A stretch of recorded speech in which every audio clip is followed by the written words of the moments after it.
Pulivendula ZPTC ఉప ఎన్నికలో చరిత్ర నమోదైంది. తెలుగుదేశం పార్టీ అభ్యర్థి లతారెడ్డి 6,735 ఓట్ల మెజారిటీతో తొలిసారిగా గెలుపొందారు. గత 30 ఏళ్లలో ఇక్కడ ఎన్నిక జరిగినటువంటి దాఖలాలు లేవు. ప్రతిసారి ఏకగ్రీవ ఎన్నికలు ఉండడమే ఆనవాయితీగా వస్తుంది. మొదటిసారిగా జరిగినటువంటి ఈ ఉప ఎన్నికలో తెలుగుదేశం అభ్యర్థి భారీ మెజారిటీతో గెలవడం, అలానే వైసీపీకి కేవలం 683 ఓట్లు మాత్రమే రావడం, ఇది ఆశ్చర్యకరంగా ఉంది. ఆల్రెడీ వైసీపీ నేతలు దీనిపైన బాహాటంగానే విమర్శలు చేశారు.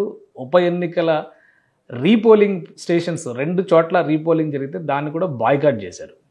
సో అంటే వైసీపీ చేస్తున్నటువంటి బలమైన విమర్శ రిగ్గింగ్ జరిగింది, అప్రజాస్వామిక పద్ధతిలో ఎన్నిక జరిగింది అనేది ప్రధానంగా వినిపిస్తుంది. మరోవైపు తెలుగుదేశం నాయకులు ఎన్నికలు జరిగితే వచ్చేటువంటి ఫలితం ఇదే, బ్యాలెట్ పేపర్ని ఉపయోగించి జరిగినటువంటి ఎన్నికలు, పులివెందుల ప్రజలు మొదటిసారిగా ప్రజాస్వామ్య పద్ధతిలో లోకల్ బాడీ ఎలక్షన్స్లో పార్టిసిపేట్ చేశారని తెలుగుదేశం పార్టీ నాయకులు చెప్తున్నారు. దీనిపైన సుప్రీంకోర్టుకి వెళ్ళైనా కానీ ఈ ఎన్నిక ఫలితాన్ని అడ్డుకుంటామంటూ వైసీపీ నేతలు చెప్పారు. ఈరోజు ఏపీ హైకోర్టులో దీనికి సంబంధించినటువంటి లంచ్ మోషన్ పిటిషన్ విచారణ కూడా ఉంది. ఎన్నిక ఫలిత ప్రకటన లేదా ప్రాసెస్ని నిలుపుదల చేయాలని వైఎస్ఆర్సీపీ డిమాండ్ చేస్తుంది. కానీ కేవలం 10,000 ఓట్లకు సంబంధించి జరిగినటువంటి ఒక జెడ్పీటీసీ ఎన్నిక, అందులో కూడా 6,735 ఓట్లతో తెలుగుదేశం పార్టీ భారీ విజయాన్ని నమోదు చేయడం, వైసీపీకి అతి తక్కువగా ఓట్లు పడడం అనేది ఇప్పుడు చర్చనీయాంశంగా మారుతుంది.